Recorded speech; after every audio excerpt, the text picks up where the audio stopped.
Mga kapuso, Barangay Tanod arestado matapos gintiro patay ang isa kalalaki sa Barangay Kalumpang, Molo. Biktima ginaligargin sa puti ang bata ng suspect. Si Kim Salinas nakatutok. Hustisya! Ini ang singgitan sa kamay isang 29 anyos nga lalaki nga ginbawian sa kabuhi sa ospital. Matapos sinigintiro sa Zone 5 Barangay Kalumpang, Molo kagabi.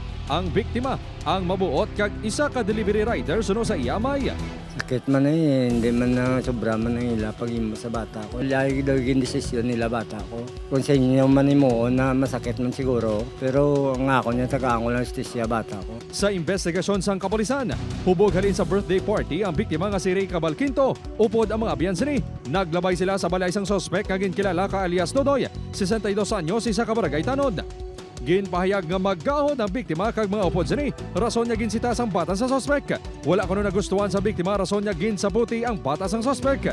Nakita sang sospek ang natabo kag gintiro ang biktima. Patal nga pila sa lugan ang gintunaan sang kamatayon sang biktima. Apang aligasyon sa kamay sang biktima. Una nga nagtapungol ang grupo sa batas sa sospek sa iya bata. Sakit pa nila ng bata ko, wala ko ng bato. Paduwa nila itapungulon. Amo to nagbalos na naginis na ulo sa bata ko bala. Tinapungulay na tiesta naginta ng mga grupo ya.